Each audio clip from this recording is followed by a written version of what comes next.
like a lot of your writers, I became obsessed on the topic. And a healthy obsession is a good thing when you're an author, right?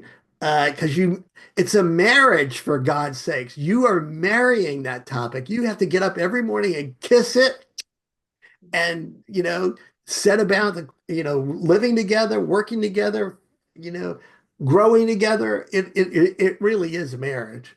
And the good thing is that I love the topic, still love the topic. I still get excited talking about the topic because it's meaningful to me. And I think that preschoolers get the short end of the stick in our culture. We don't talk about them very much. We don't think about them very much, unless and until something happens, like, okay, this national crisis, I don't know, I'm using that word, uh, only because people do, that kids can't read by third grade. Well, one of the reasons they can't read by third grade is that we've denied them all of the things that we've known for 80 years that preschoolers need. They need to have full bellies. They need to be fed.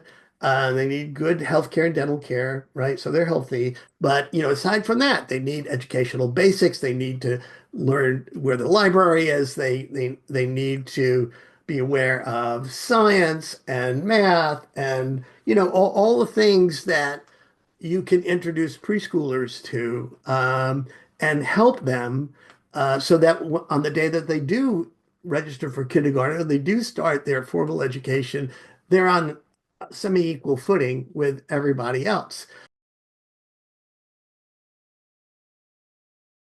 We encourage journalists to not stop at simply reporting the problem. We encourage journalists to ask the question, okay, we have this problem in our community and we aren't making progress on it or satisfactory progress on it. I wonder who's doing better against this problem. So you kind of put on your binoculars and you look at the next town, the next county, the next state, wherever, the next region, and you ask yourself, well, okay, does anyone have a response to this problem, shared problem, that is worthy of our attention, is measurable?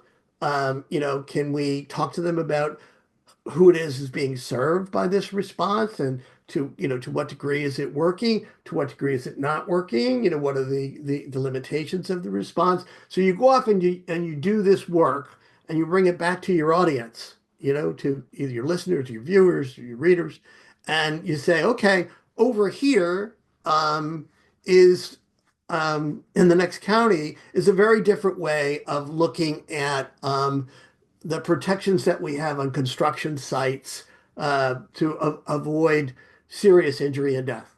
So they've got this plan in place. Here it is, and you just kind of lay it out there. It's not, you're not banging the drum for the program. It's just more good journalism. It's not advocacy. It is just reporting on responses with the same energy that you would report on the problem.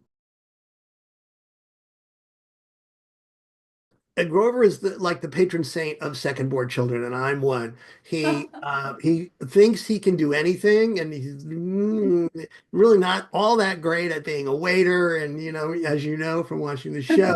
But he doesn't think that way, and he's exuberant. He's out there, and yes, do not turn the page of this book. By the way, that's one of the great success stories in children's publishing history.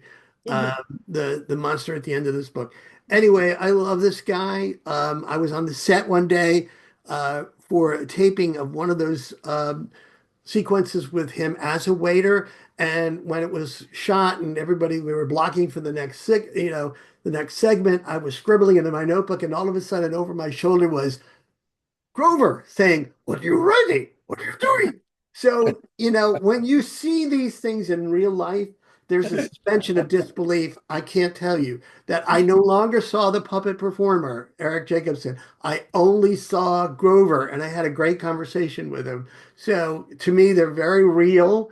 And I think they're real only because of two things, writing and performance.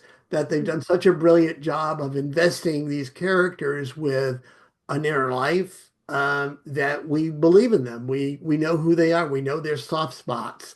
And we know that he is overconfident, but gleefully so, and that he's a great teacher. Grover's a great, great teacher. Near and far, right? You remember that? So anyway, that's my answer.